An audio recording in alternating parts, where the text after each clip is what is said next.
Donc, nous accueillons, comme ce matin, Madame Pascaline Faure, donc, qui est maîtresse de conférence à HDR et responsable du secteur médical de la Sorbonne en anglais.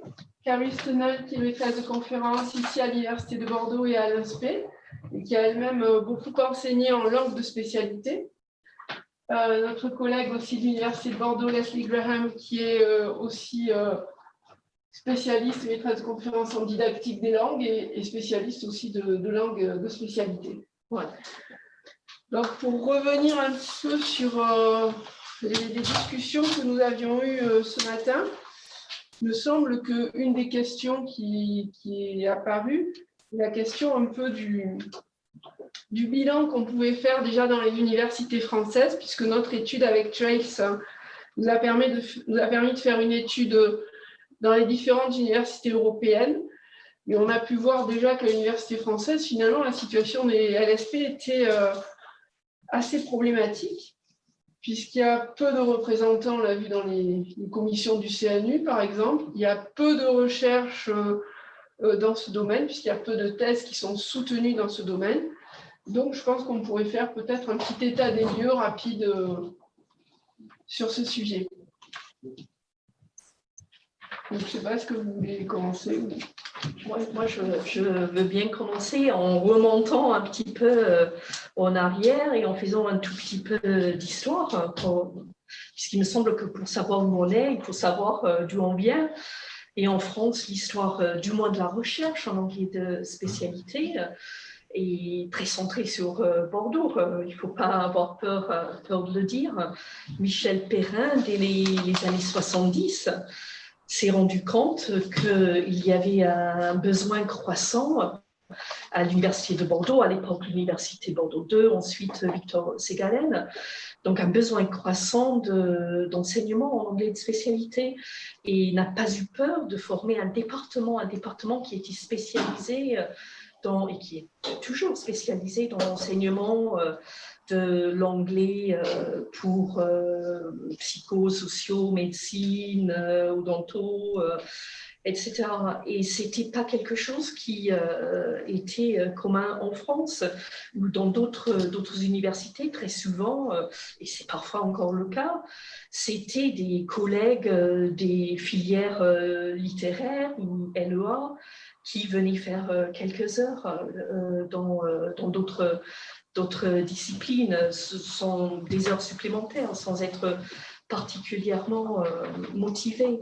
Donc le fait d'avoir constitué un département a fait qu'il y avait des enseignants qui pouvaient partager leurs bonnes pratiques, leurs idées de la didactique en LSP. Et voilà. Et de là est né le DEA à l'époque, et ensuite qui est ensuite devenu un master, et qui a attiré au début beaucoup comme disait Nora, beaucoup de gens des gens comme Nora au début, qui enseignaient déjà, qui étaient peut-être même déjà agrégés, qui enseignaient dans ces filières, mais voulaient valoriser le savoir-faire, le savoir qu'ils avaient. Et Michel Perrin a pris sa retraite en 2000, et le DEA est devenu un master sous l'égide de Michel Petit.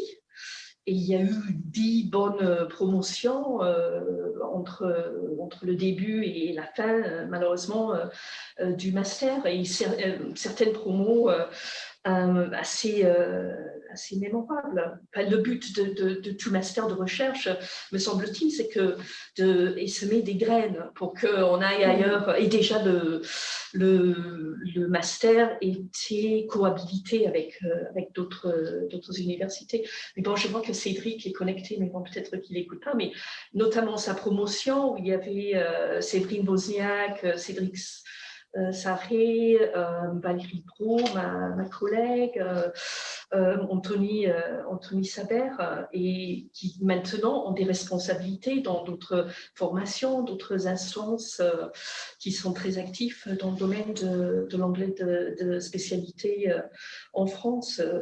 Cédric, je pense que vous avez dû en parler ce matin de Catapult, Bien sûr. ce projet.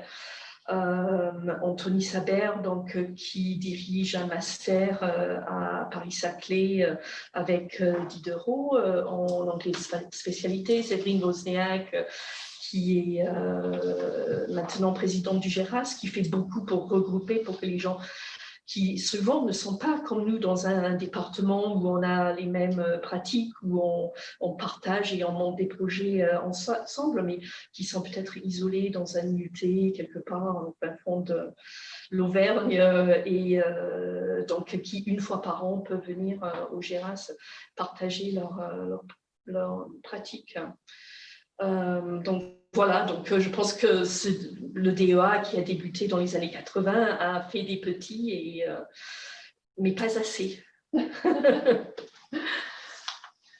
Oui, effectivement, on voit bien toute l'influence d'une formation, donc c'est vrai que c'est important de le rappeler. Est-ce que vous voulez ajouter On a eu des belles heures, effectivement, et on a été très représentés au CNU, notamment avec Jean-Claude Bertin. Et puis alors, depuis quelques années, c'est l'inverse. Mais par contre, je pense que les demandes, ça va dans l'autre sens, c'est-à-dire qu'il y a beaucoup plus d'écho de l'anglais de spécialité, tandis que moins de formations en fait, qui ciblent cet aspect de l'enseignement dans les universités. Donc, ça, c'est un peu déséquilibre. Parce qu'il y a un manque de moyens spécifiques alloués à cet enseignement qui pourrait expliquer justement Je pense qu'il y a un manque de reconnaissance.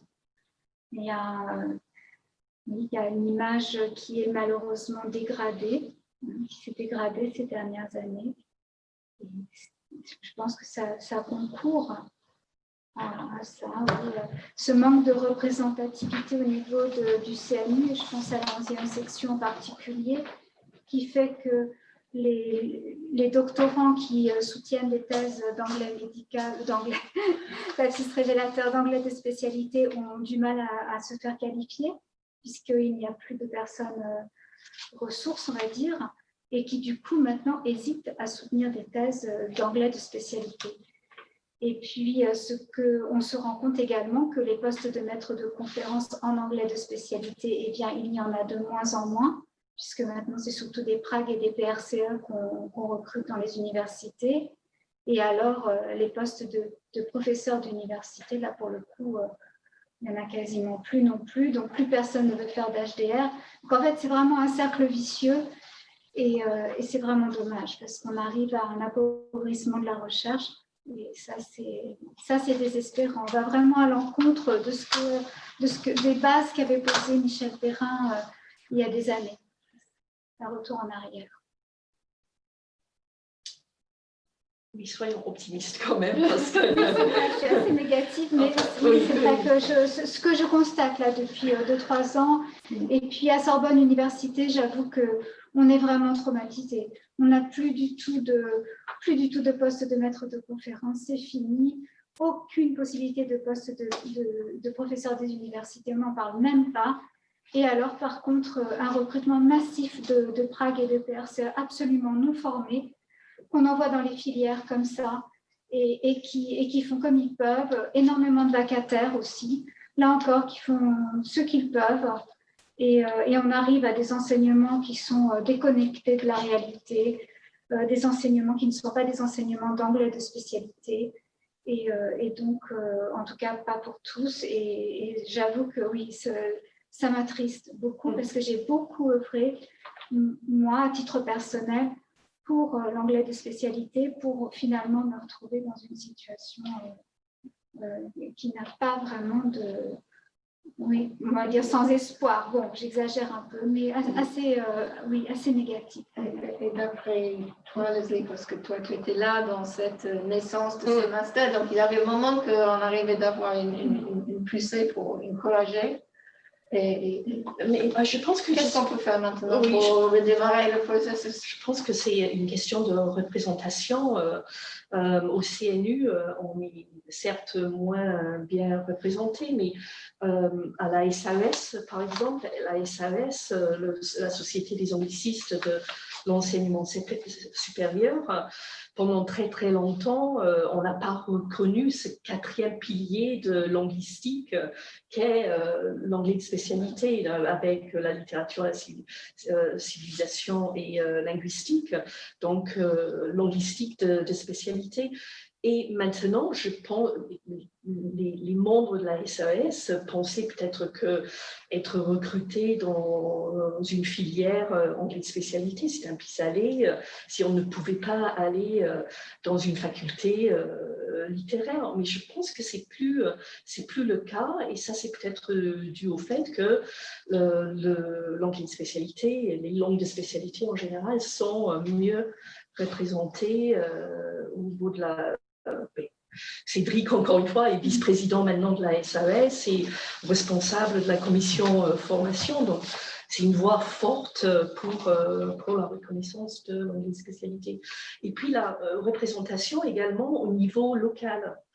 Et je pense qu'on a peut-être moins souffert qu'ici à Bordeaux qu'à Paris, justement à cause de du fait qu'on est constitué en département de langue et qu'on est partie prenante dans les négociations, dans le plan de gestion des emplois. Donc on peut y aller et on peut argumenter, dire qu'il faut davantage de postes d'enseignants-chercheurs, que certes on a besoin d'heures et des postes contractuels, par exemple, ponctuels, mais qu'il faut, c'est les postes d'enseignants-chercheurs qui tirent le tout vers le haut, qui coordonnent tous ces enseignements.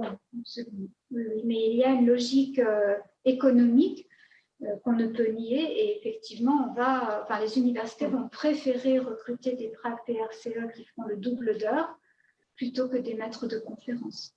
Et ça, effectivement, c'est dommage.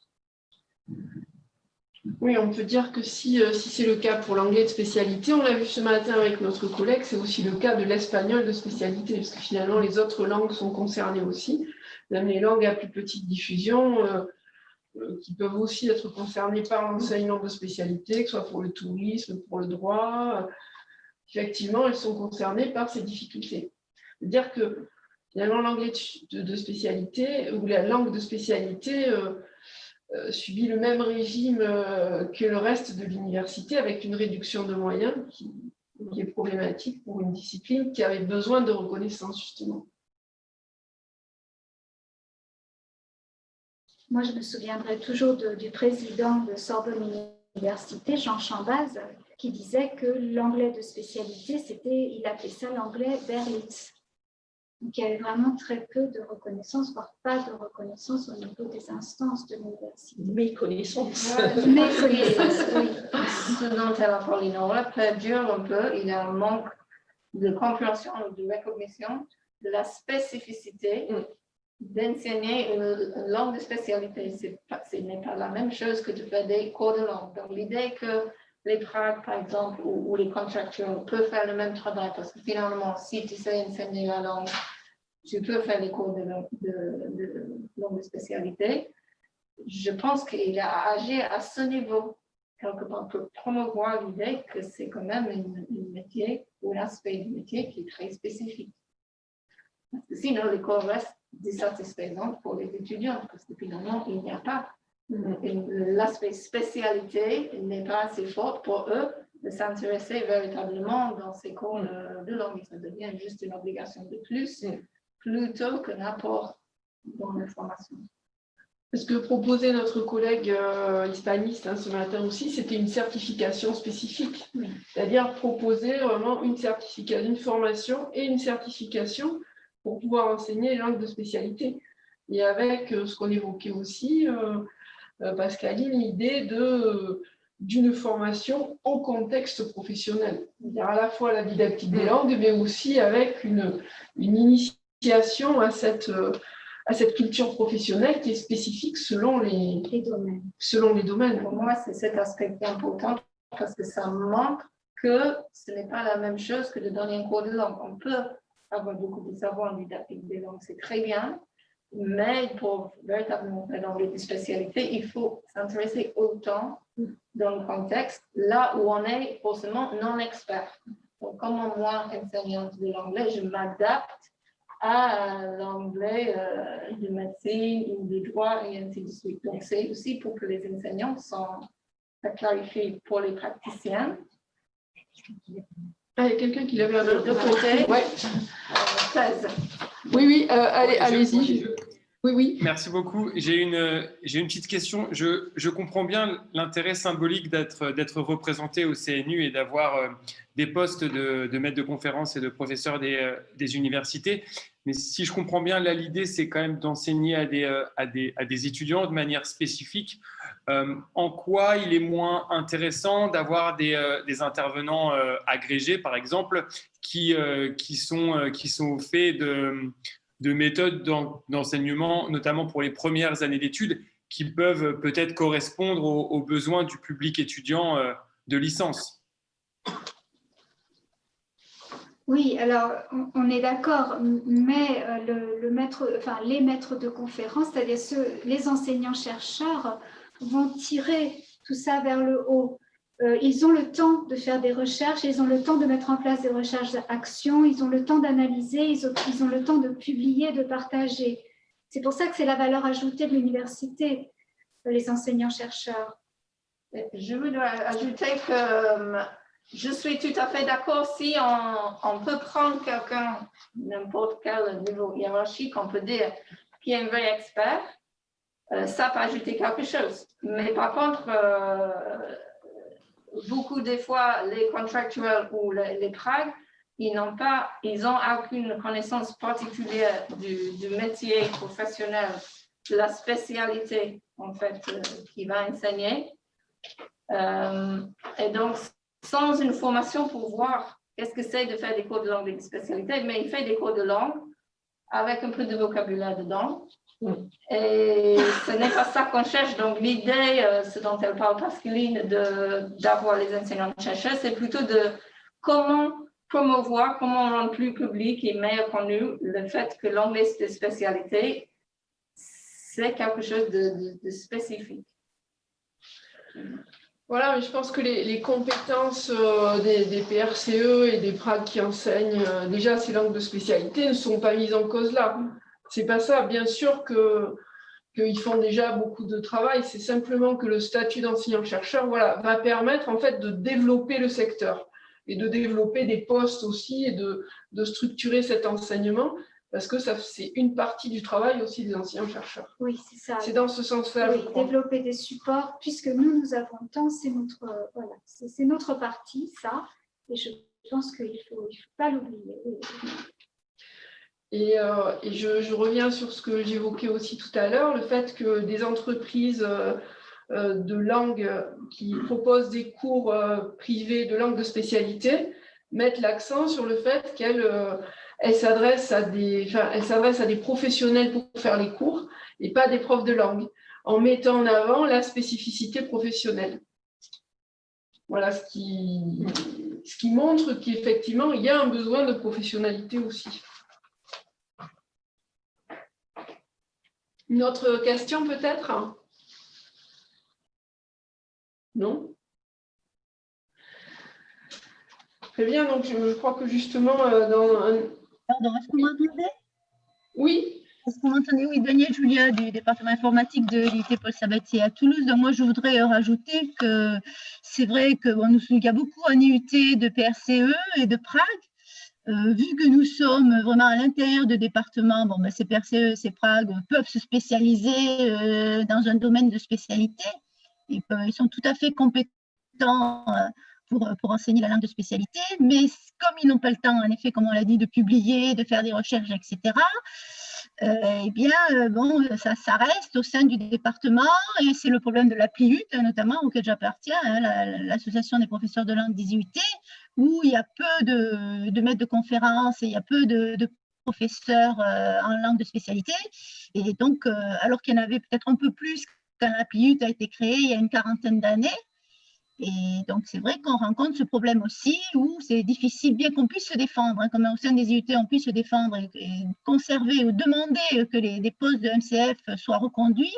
Mais c'est vrai qu'on voit aussi que des postes de second degré sont aussi demandés assez régulièrement, quoi. Donc, on a vraiment, oui, ce problème de publier, d'avoir le temps de publier. Et donc, bon, les professeurs du second degré, du moins dans les IUT, ne sont pas comme des vacataires. Ils ne passent pas d'un département à l'autre. S'ils travaillent dans un département spécifique, ils gardent la même spécialité.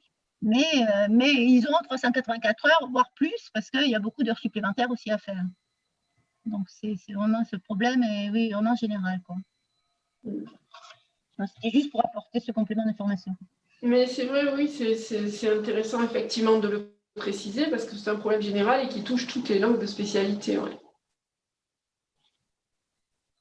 Une autre intervention peut-être? Non? Donc, effectivement, la situation est quand même difficile actuellement. Alors, quelle politique linguistique pour une amélioration? Est-ce qu'il y aurait une certification? Quels pas on pourrait faire pour aller vers une certification, vers une plus grande reconnaissance justement de ces formations? Qu'est-ce qui permettrait de débloquer cette situation?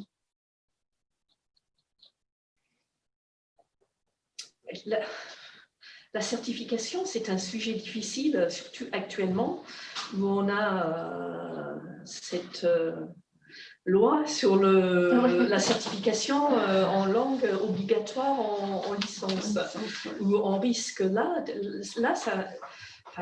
risque que je vois personnellement, c'est qu'on va devenir des gens qui aident les étudiants à s'entraîner pour passer ces certifications, parce qu'on sera jugé par le taux d'étudiants qui sont certifiés, même si bon, le texte de loi est un peu flou là-dessus et qu'il faut être certifié, mais pas forcément atteindre un niveau donné. Mais enfin, peut-être justement exiger la certification, mais une certification spécifique à la discipline en question. Là, ce serait plus intéressant déjà. Mais bon, il y a la question de qui va monter les certifications, qui va certifier les certifications. C'est difficile. En médecine, pendant très longtemps, il y a eu un projet qui s'appelait STANDEM qui n'a pas marché au niveau de l'Europe. Donc, on pense que si au niveau de l'Europe, on n'a pas pu le faire, au niveau de la France, on ne va pas pouvoir le faire non plus. Puis, il y a la question de la valeur d'une certification franco-française. À quoi bon d'être certifié en anglais médical pour aller faire son stage en Australie ou en Allemagne ou ailleurs. Donc, la certification est certes peut-être une solution, mais également un problème. Je trouve aussi qu'il a cette question, est-ce que c'est possible d'avoir une certification comme on fait l'anglais de spécialité, par exemple, d'une manière générale, sans entrer dans une spécialité donnée. Et si on est certifié pour une spécialité donnée, c'est quand même limitant pour beaucoup de personnes qui ne sont pas sûres de rester dans la même spécialité pendant 20 ans. Donc, est-ce que ça veut dire que je vais enchaîner mes petits certificats chaque quelques années que je change ou que quelqu'un me demande un module ailleurs? Donc, ça aussi, c'est une complexité de la question. Après, il pourrait y avoir aussi un genre de tronc commun langue de spécialité sur la méthodologie, bon, la didactique, l'adaptation aussi au contexte professionnel, l'importance qu'on donne à la culture professionnelle, avec des options qui donneraient une connotation plus générale à la formation. Une option médicale, juridique, et peut-être aussi plusieurs langues, pourquoi pas. Oui, parce qu'il y a quand même certaines filières qui ont des points communs. On voit biologie, médecine vétérinaire, médecine humaine. Bon, tout ça pourrait faire partie d'un tronc commun avec une validation. Est-ce que dans nos collègues qui sont à distance, certains ont déjà réfléchi à cette question ou auraient des idées sur sur une possible formation et certification.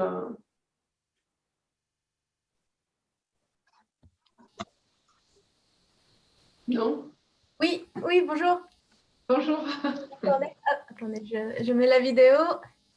Donc, Oui, merci. bonjour, je suis Anna Vega, donc je suis doctorante en didactique des langues et je fais ma thèse justement sur l'identité professionnelle des enseignants en secteur Lansade. Et donc, je voulais partager avec vous quelques données de ma thèse.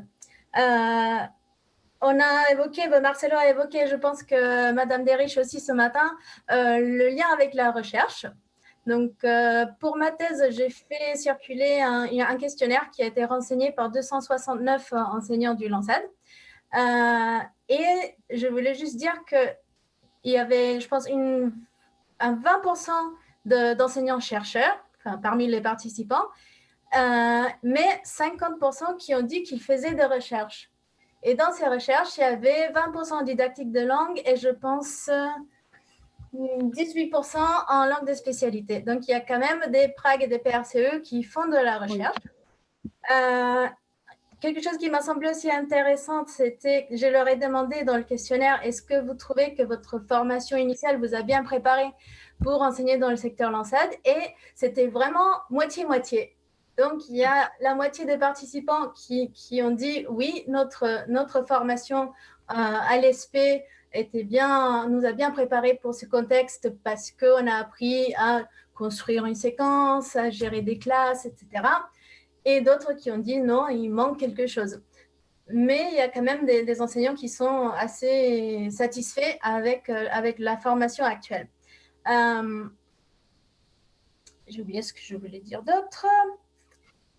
Oui, c'est la formation continue. En fait, dans les réponses que j'ai obtenues aussi, ils ont dit peut-être que la formation initiale, c'est un peu compliqué pour toutes les raisons que vous avez évoquées, mais une formation continue sur place, quand on obtient un poste à l'université, que ce soit pris en charge par les collègues, par les spécialistes d'autres disciplines, pour qu'on puisse vraiment comprendre pas seulement les spécificités de chaque discipline, mais aussi les spécificités de chaque université, de chaque département, comment ils fonctionnent, etc. Donc peut-être que plutôt que de se poser la question du est-ce qu'on met la langue de spécialité au concours, est-ce que oui, je pense qu'il doit y avoir une initiation en LSP par exemple, mais une formation continue serait peut-être une solution à ce problème.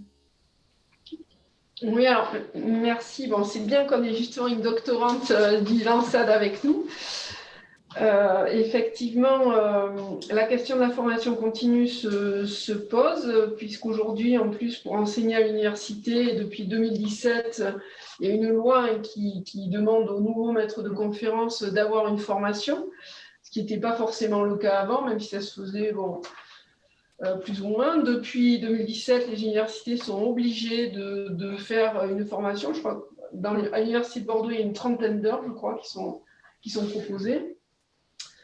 Et dans ce cadre-là, effectivement, on pourrait très bien penser aussi à une partie un peu disciplinaire. Pour le moment, ce n'est pas du tout le cas. Je crois que c'est une formation très générale, mais une formation disciplinaire pourrait intervenir. Mais là, pour l'instant, vous dites, Marianne, que c'est réservé aux maîtres de conférence. Oui. Mais pas aux PRAC, PRC. Non, je ne crois pas. Pour le moment, je crois que c'est que les maîtres de conférence qui arrivent à l'université, puisque l'Europe, je crois, a proposé, a demandé cette formation. Et jusque-là, moi, dans les enquêtes que j'ai pu mener pour Trace, dans plusieurs universités, avec les entretiens que j'ai menés, j'ai bien vu que la plupart des collègues avaient reçu une formation continue de leur département. C'est-à-dire qu'on voit quand même qu'il y a une solidarité entre enseignants et qu'un collègue qui démarre en fait dans cet enseignement est soutenu par les autres qui essayent de l'aider dans le contexte professionnel, la culture professionnelle, de partager leurs ressources aussi. Voilà, pour le moment, il me semble qu'il y a beaucoup d'enseignants qui sont formés comme ça. Oui. Pour moi aussi, ça soulève un peu la question de où on a la chance ou pas de prendre notre poste, parce que si par exemple on arrive avec l'équipe chez Leslie, donc il a une équipe autour qui va aider, mais Pascaline a confié ce midi qu'elle est seule. Ah oui. Elle est le département de langue dans son université de médecine. Et donc, Oui, souvent, il y a beaucoup de personnes qui font langue de spécialité dans une qui va université se retrouver seul. qui ne vont pas intégrer une équipe qui est déjà établie. Donc, il y a une réflexion, est-ce qu'il n'y a pas une façon de mutualiser un peu les ressources? Tout le monde, au moins tous les enseignants, chercheurs font, ils ont ces 30 heures de formation. Est-ce qu'il n'y a pas moyen de savoir que si quelqu'un a pris un poste et finalement, les heures qu'ils vont donner sont finalement les heures de l'anglais ou l'espagnol, une spécialité, on ne peut pas prendre en charge une proportion de ces heures et donner une formation mutualisée. Peut-être plus facile d'organiser qu'une certification qui est beaucoup plus encadrée par les réglementations, les lois et ainsi de suite. Oui, donc ça pourrait être une entrée pour proposer une formation, bon, en plus bien entendu de notre Spring School, Winter School, mais pour entrer vraiment dans les formations universitaires, ce serait peut-être une solution effectivement de rentrer par la formation continue et la formation initiale des enseignants-chercheurs, puisqu'il y en a une maintenant. Ouais. Oui, peut-être ensuite de développer ça pour le module qu'on peut offrir aussi aux nouveaux collègues qui ne sont pas les futurs maîtres de conférence, donc ils n'ont pas cette trentaine d'heures qui les attendent, mais à tout le monde qui va rentrer dans cette discipline, est-ce qu'on ne peut pas aussi les offrir un module de formation? Ouais. Je voudrais intervenir en revenant un tout petit peu en arrière. J'ai envoyé un message, mais je ne sais pas si j'ai réussi à le faire passer. Parce que donc c'est bien de réfléchir à une formation, mais j'ai l'impression que c'est un petit peu du rapiessage. Ça me semble bon, intéressant, mais donc on accueille les nouveaux collègues, on les aide un petit peu. Bon, je pense que là, étant donné l'ensemble des forces qui sont là et qui ont des potentiels pour faire quelque chose, je ne vais pas dire qu'il faudrait refaire le DEA, mais il serait, le DEA dont a parlé Leslie, hein, mais il serait peut-être pas inintéressant de se pencher sur ce qui a été fait et sur donc pourquoi ça a marché jusqu'à un certain point. Bon, il y a d'abord une question de contexte. Le contexte était favorable. Ensuite, il a évolué, donc c'était un DEA. C'était sur 2 ans. Il s'agissait de préparation, d'une préparation DEA sur 2 ans avec du présentiel et beaucoup de distance. C'était déjà comme ça. Il y a eu 18 promotions à partir de 91. Moi, j'étais dans la promotion de 92. Ensuite, il y a eu d'autres promotions. Presque tous les gens qui ont terminé ce DEA ont poursuivi dans la recherche ensuite. On parlait tout à l'heure de Bertin, on parlait de Cédric Sarré, etc. Enfin, je veux dire que là, honnêtement, ça a été donc quelque chose d'assez énorme. Il se trouve que les circonstances ont fait que ça n'a pas pu commencer, ça n'a pas pu se poursuivre sur 2 ans, mais l'intérêt d'avoir quelque chose qui était de la recherche, parce qu'il y a plusieurs universités qui s'étaient coordonnées. Donc, il y avait Paris, j'essaie de me rappeler, hein, il y avait Montpellier, Toulouse, Bordeaux, bien sûr. Ensuite, il a été repris. Et j'oublie quelqu'un? Grenoble. Et Grenoble, oui, tout à fait, Hubert Réven. Donc, on avait là donc un potentiel assez important, un système de réseau et on était vraiment pris au sérieux. Bon, il y avait quand même le phénomène Michel Perrin qui était un personnage très affirmé, on va dire, et qui réussissait à faire fonctionner les choses. Bon, maintenant, bon, ça un petit peu à la fois, c'est parti en déliquescence et on avait de moins en moins de gens qui étaient donc sur le territoire français. C'était donc des recrutements externes. Mais donc ça s'est arrêté j'ai enseigné dans la dernière promo, c'était en 2008-2009. Et donc bon, déjà c'était franchement très limité et on sentait qu'on tenait à bout de bras. Mais peut-être que là justement, puisque la question se pose, ce serait peut-être reprendre les choses au sérieux. Et puisque donc on est passé des SP aux aspects, Bon, je sais qu'il y a beaucoup de choses qui nous sont défavorables, comme la certification qu'on impose, mais rien n'empêche de prendre de la hauteur, puisque c'était de ça dont il s'agissait, prendre de la hauteur, devenir quelque chose de solide et faire appel à des gens qui peuvent apporter un coup de main. Enfin voilà, c'était un simple petit point de vue par rapport à tout ça. Voilà. Oui, merci Marie-Christine. Une autre réaction? Je peux rebondir, bien sûr. Oui, c'est vrai qu'il y a eu un essoufflement à la fin du master, Marie-Christine, que tout le monde a remarqué.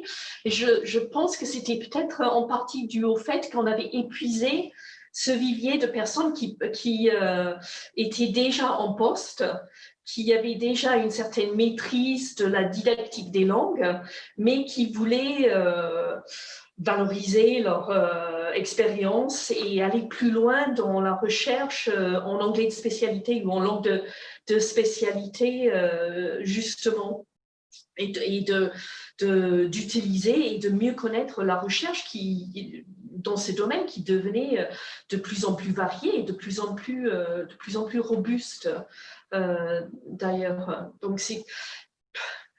Donc, si on avait de plus en plus de recrues qui soit venaient directement de l'étranger ou directement des bancs de la fac, et avec aucune connaissance en didactique des langues, il était beaucoup plus difficile d'être sur la même page pour tous ceux qui étaient de langue de spécialité, la didactique appropriée, la recherche nécessaire, etc. Mais bon, tu dis que c'était 2008 la dernière promo. Donc le vivier s'est peut-être reconstitué et il y a peut-être une demande maintenant pour la même chose, d'où le fait qu'Anthony Saber a créé ce master d'anglais de spécialité à Paris-Saclay.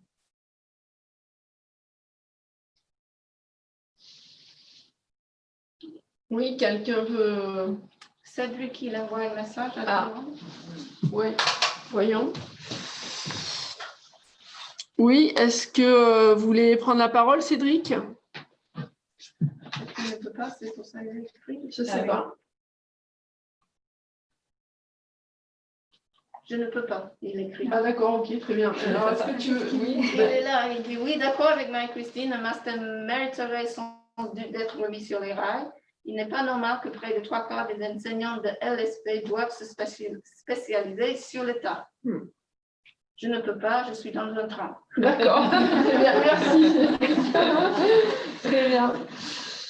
C'est marrant d'ailleurs qu'on se retrouve confronté là à la spécialisation sur le tas des enseignants de LSP, alors qu'on se heurtait à la même chose dans nos enseignements à un moment. En médecine, par exemple, les vieux mandarins nous disaient « mais moi, je parle parfaitement anglais », ce qui n'était pas du tout le cas. Et je me suis formée sur le tas. Les jeunes, ils n'ont qu'à faire la même chose. Et ça ne fonctionnait pas. Et ça ne peut pas fonctionner non plus, la formation sur le tas pour nos plus jeunes collègues. Je dirais aussi simplement que même si ça fonctionne, c'est très lent. C'est pour ça quand même qu'on a des cours dans tous les aspects de la vie. Que si on fait une formation, c'est quelque chose organisé, ciblé et donc beaucoup plus efficace que de jeter quelqu'un dans le domaine et voir ce que ça se passe. Parce qu'ils vont tous faire tous les mêmes mauvais chemins, les mêmes fautes les uns les autres.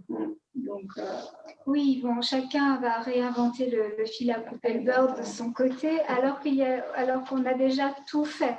Donc c'est dommage qu'on ne puisse pas mettre à disposition tout l'existant.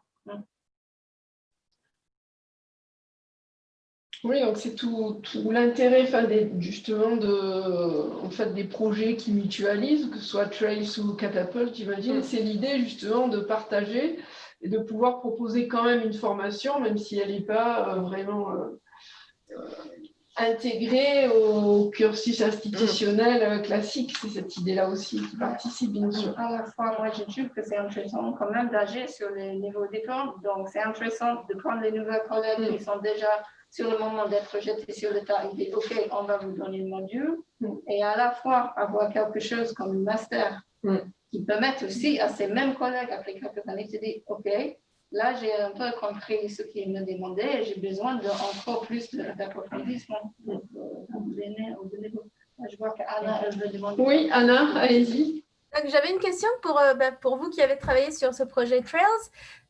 Donc, vous avez recensé, si j'ai bien compris, toutes les formations en langue de spécialité dans les pays participants. Donc, en France, à part le master à Paris-Saclay, qu'est-ce que vous avez trouvé comme formation? Qu'est-ce qu'on a Alors, il me semble, si on veut se spécialiser? il me semble qu'il y a environ 5 formations. 5 ou 6 formations, 5 ou 6 universités qui proposent alors des options, pas forcément des masters complets. Il me semble qu'à Toulouse, il y avait une option particulière. Je crois qu'il y en a une à Grenoble aussi avec le QF.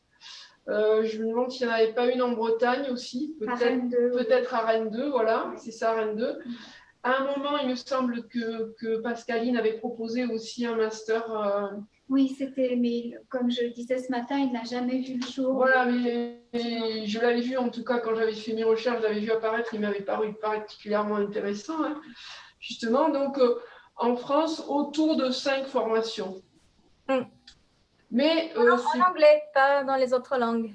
Il me semble que c'était en anglais dans les autres langues, en tout cas, ce n'était pas forcément affiché dans les autres langues. Rennes 2, ils mettent Master didactique des langues.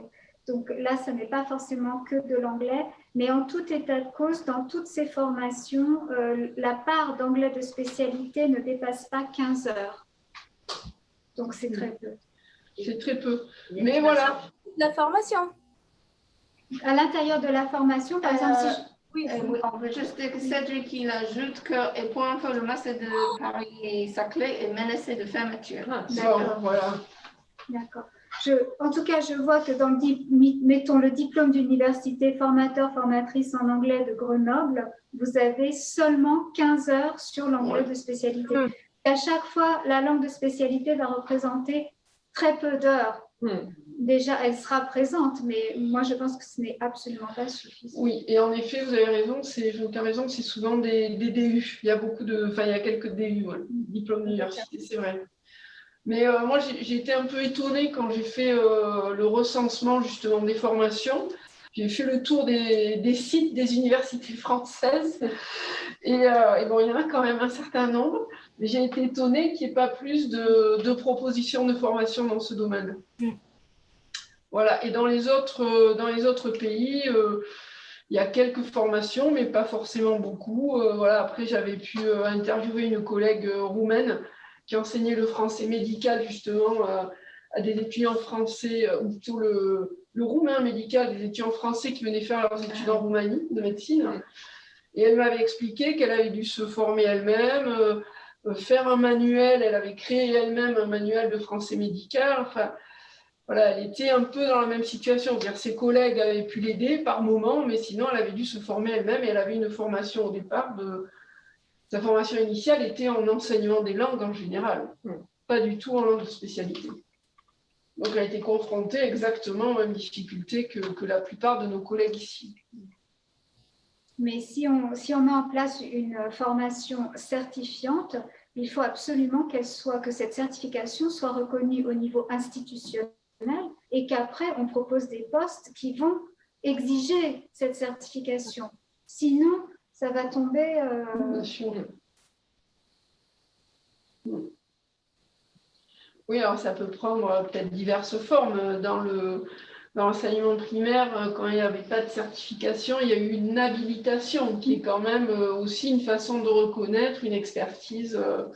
Ça pourrait prendre cette forme-là pour les gens qui sont déjà en poste, pour conforter leur statut peut-être, ou même pouvoir l'améliorer avec un poste qui reconnaîtrait mieux leurs compétences. Ouais. Oui, mais il faut vraiment que ce soit fait au niveau national ou voire européen, mais il ne faut pas que ce soit quelque chose qui soit local, parce que là, on va vraiment partir dans tous les sens et on va se retrouver avec toutes ces petites formations qui finalement n'aboutiront à pas grand-chose. Ouais. Ben, une réaction de plus peut-être? Non, bon, moi j'avais trouvé intéressant aussi d'évoquer la question de la diversité linguistique, parce que c'est vrai qu'on a parlé de l'anglais qui est vraiment une langue aussi qui est très demandée dans les formations. on a vu qu'il y avait de l'espagnol et puis il y a d'autres langues qui émergent aussi pour donc les langues de spécialité. Et l'offre de formation dans les autres langues est quand même très limitée aussi. Donc ça vaut peut-être la peine de s'intéresser aux autres langues qui deviennent de plus en plus nécessaires. Je pense au chinois, par exemple, qui est quand même aussi... qui est souvent demandé dans les compétences professionnelles aussi aujourd'hui. C'est vrai que dans les... Enfin, je pense que Anna Lara a fait une petite étude aussi sur les politiques des langues adoptées ou pas adoptées, dans le cas de Bordeaux, par l'université, et que quasiment toute politique de langue dit qu'on va promouvoir le plurilinguisme. Les étudiants doivent avoir accès à une initiation ou approfondissement de leurs connaissances dans une langue autre que celle qui est enseignée dans leur cursus, ce qui est 9,99% du temps l'anglais. Mais en fait, lorsqu'il s'agit de dispenser ces enseignements qu'on souhaite tous, eh ben, il n'y a pas grand-chose. Ici à Bordeaux, si un étudiant veut faire une langue autre que l'anglais, il faut qu'il ait recours à un espace langue ou un autre moyen de formation. Et ensuite, pour faire valoriser ces heures qu'il ou elle aura fait en espagnol, en chinois, en arabe et que sais-je, c'est par des UE bonus lorsque ça existe, ou par le système de badge qui, à mon avis, n'est pas très motivant. Enfin, la seule exception à Bordeaux, je pense, c'est la licence franco-allemande en droit. Oui, il y a une licence franco-allemande en droit, oui. C'est la seule chose. Donc, il faudrait davantage d'initiatives comme ça pour promouvoir ces autres langues qui... Oui, parce qu'en plus à Bordeaux, on est quand même très près de l'Espagne. Il y a des tas de gens qui vont faire des études de médecine en Espagne ou des étudiants espagnols qui viennent ici. C'est vrai qu'il y a quand même beaucoup de choses à faire dans ce domaine. Ouais. Mais il faudrait des moyens et personnels, en termes de personnel, et des moyens financiers que nous n'avons pas actuellement. Ouais, je trouve que ça fait partie du problème plus large parce qu'on trouve exactement le même écart entre le dialogue politique, la réalité et de l'école primaire. Bien sûr. Où on est censé avoir l'option de 6 ou 7 langues, en fait, on fait 99 en anglais. Oui, c'est tout à fait pareil. Oui. Bon, après, il y a un contexte français qui est quand même souvent très monolingue. Depuis longtemps, il y a une histoire de la langue française qui pousse au monolinguisme et qui fait que la mise en place du plurilinguisme est difficile chez nous. On le voit bien effectivement dans la scolarité depuis l'école primaire. Et là, jusqu'à l'enseignement supérieur, c'est très très net. Il y a des pays où ça ne se pose pas, il y a 4 langues dès le départ et personne n'y voit aucun inconvénient. Chez nous, c'est toujours très compliqué. Donc, je pense que ça participe aussi à cette situation. Ah, quelqu'un demande la Oui. Juste rajouter. Oui, allez-y.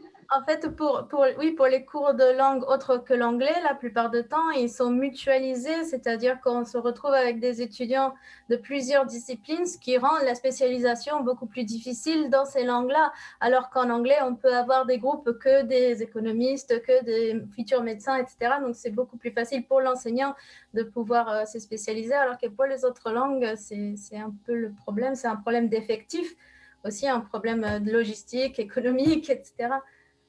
Oui, et je pense aussi que ça souligne le problème de base, c'est que l'anglais de spécialité n'est pas vu comme quelque chose de spécifique. Donc finalement, on fait un groupe par spécialité si on a assez d'étudiantes. Ici, on n'a pas, mais ce n'est pas grave parce que l'enseignante d'espagnol, elle peut prendre 5 ou 6 spécialités tout ensemble et ça nie, oui, on pas manger, mais ça nie l'importance de cibler les choses véritablement vers les disciplines particulière. Ouais. Ouais. Il y a sûrement des tas de liens entre l'architecture et la médecine. Hein. On n'y pense pas comme ça. Mais... Si on cherche bien, je pense qu'on va trouver. Mais c'est vrai que le but de ma communication de ce matin, c'était de vous montrer à quel point c'était très, très particulier et qu'on ne pouvait pas du tout s'improviser comme ça. Voilà. Bien sûr. Bien sûr. Bon, une autre réaction, une autre intervention peut-être? Non? Dans la salle? Dans la salle non plus? Il y a quelqu'un qui demande la... Ah, oui, dites. Martine. Martine, oui. Elle a peut-être appris par accident parce que Oui, Martine, est-ce que tu veux intervenir? Martine a levé. Parce qu'elle n'a pas mis le son. Là, ici maintenant. Est-ce que ça Ah, va? merci. Oui, pardon. Donc, merci beaucoup pour cette analyse sur ce domaine des langues de spécialité ou sur objectifs spécifiques. Malheureusement, je n'étais pas là ce matin, je ne pouvais pas être là ce matin parmi vous. Est-ce que vous pouvez simplement nous faire un résumé du projet? Parce que là, on a vu l'analyse avec laquelle je souscris complètement. Et quel est le projet donc de TRELS? Qu'est-ce qu'il va amener? Quelles sont les échéances? Est-ce qu'il y a un calendrier de travail? Enfin, je suis un peu désolée de vous reposer ces questions-là, mais ça nous aide peut-être à aller vers l'avant et non plus sur l'analyse et le bilan. Bon, d'accord, je vais répondre brièvement, puis peut-être que Marie-Christine ou Nora voudront répondre. Donc, avec Trace, on a essayé de faire un état de la formation des langues de spécialité en Europe avec 7 autres universités qui sont partenaires. On a fait des entretiens, des enquêtes pour mettre au point finalement une proposition de formation pendant une école d'été, donc un stage intensif, si on peut dire, pour les enseignants qui seraient intéressés. On devait le faire en présentiel à Zagreb, finalement ça va se faire probablement en distanciel, mais ça va être l'occasion de mutualiser toute cette réflexion autour du manque de formation actuelle des langues de spécialité. Donc, les personnes qui seraient intéressées pourront s'inscrire à cette école, ça va être d'hiver plutôt ou de printemps, on va voir, qui aura lieu en 2021. Et donc, avec des enseignants de ces 8 universités, Nora a détaillé tout à l'heure un peu les divers piliers qu'on a pu mettre en avant pour cette formation. Voilà. Est-ce que ça répond à la question, Martine? Oui, enfin, j'aimerais avoir plus de précision sur 2-3 jours, comment, enfin voilà. Peut-être prématuré. Non, mais vas-y, Marie-Christine, complète, peut-être si tu veux. Alors donc, oui, en effet, hein, donc je souscris à tout ce qui a été dit, c'est exactement ça pour le projet. Je voudrais insister sur un certain nombre de points. Tout d'abord, le fait que c'est un projet qui est innovant. Il est innovant, enfin, donc il est arrivé historiquement à un moment, ça on en a beaucoup parlé, parce qu'il y avait donc un besoin qui s'est manifesté, il y a eu des forces vives qui ont joué en ce sens, et donc il y a toute une histoire de l'Université de Bordeaux qui, depuis 10 ans, est engagée dans ce processus.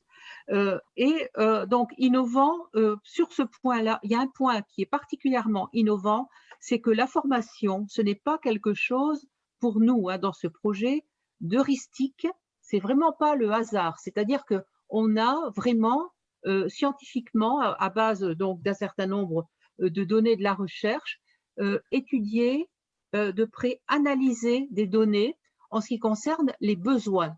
Et en fait, les besoins, analyse des besoins, c'est un grand classique des langues de spécialité, mais on l'a interprété comme analyse des besoins des enseignants. Et donc des entretiens donc très poussés ont eu lieu. Par rapport à ces entretiens, l'étape suivante a consisté à cibler des points qui sont essentiels pour la formation. Et la formation, le point essentiel, je l'ai plus sous les yeux, mais je peux vous faire passer le PowerPoint de ce matin si ça vous intéresse. Mais donc, ça nous a donné, donc on a travaillé sur des écarts entre les besoins et ce qui existait. Parce que dans certains pays, par exemple la Pologne, il y a déjà des formations qui existent, mais on a néanmoins repris tout ça. Alors, par rapport à ça, donc on a dégagé un certain nombre de ce qu'on appelle des piliers, et c'est sur ces piliers qu'on est en train de bâtir une formation. Dans cette formation, il faudrait que j'ajoute le fait que nous allons avoir cet expérimental, hein, et donc cette université d'été va être expérimentale, mais toutes les données vont être publiées, diffusées, voilà. Chacun de ces piliers a donné lieu à des fiches de cours, des cours qui seront sans doute en distanciel, mais on a des cours magistraux et DTD avec une organisation très très serrée. Hein, ce n'est pas du tout le hasard, c'est-à-dire que l'enseignant qui va assurer le cours, on va dire du pilier 2, par exemple, analyse des besoins, il ne va pas dire bah, tiens, on fait un truc sur les besoins. Ce n'est pas du tout ça, c'est-à-dire que tout est préparé à l'avance de telle sorte que ce cours puisse être repris par d'autres. Et donc, mais cette préparation a donné lieu à beaucoup de temps pour la programmation, aussi bien au niveau de la recherche que des activités, de la mise en œuvre, etc. Donc ça, ce sont les cours, et donc on en a un certain nombre, une belle quantité. On n'est pas loin, je crois, de 70 ou 80 pages de cours qui sont donc pour l'instant en train d'être retravaillés pour les faire en virtuel. Et ces cours vont être assurés à titre expérimental auprès de 5 personnes par partenaire. Chaque partenaire va sélectionner parmi ceux qui se proposent 2 personnes qui sont plus ou moins engagées déjà dans la formation en langue de spécialité. Donc, ça peut être des enseignants qui sont Prague ou sur le terrain, etc. Donc, 2 enseignants plus 3 étudiants qui s'intéressent à la langue de spécialité. Et ce travail est ensuite analysé et donc, comme ça devait se terminer plus tôt, il aurait déjà été en train d'être analysé. Et le second projet qui intervient, c'est la mise en forme de tout ça dans plusieurs langues, dans le nouveau projet dont va s'occuper Nora. Voilà, donc je ne sais pas si j'ai donné suffisamment d'éléments, Martine. Oui, tout à fait. Oui, tu précises les choses, merci. Je peux juste ajouter que parmi les piliers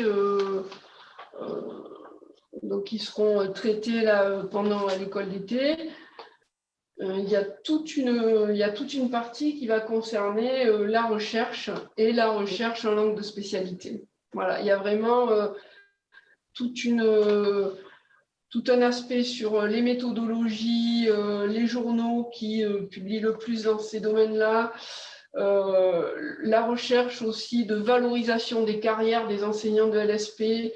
Il y a vraiment tout cet aspect qui est traité et qui me paraît très innovant aussi, parce que finalement, il n'y a pas tant de formation à la mise en réseau jusque-là et à la formation de recherche également de partenaires, justement, de projets de recherche. Donc là, vraiment, tout cet aspect sera traité. Voilà, écoutez, s'il n'y a pas d'autres interventions, je pense que nous allons terminer notre journée. Je vais remercier vraiment tout le monde, tous ceux qui ont bien voulu nous regarder à distance, tous ceux qui sont présents ici, qui ont bien voulu intervenir. Notre technicien qui a vraiment fait que tout a été merveilleux, c'est Eric. Merci Eric. Et voilà, et encore merci à tous les participants. Nous envisageons bien sûr de publier au fil du temps ces travaux, ces interventions, probablement dans le livre que nous préparons sur ce projet Trace. Donc, vous pourrez trouver les références aussi à ce moment-là. Voilà, merci à tous. À distance.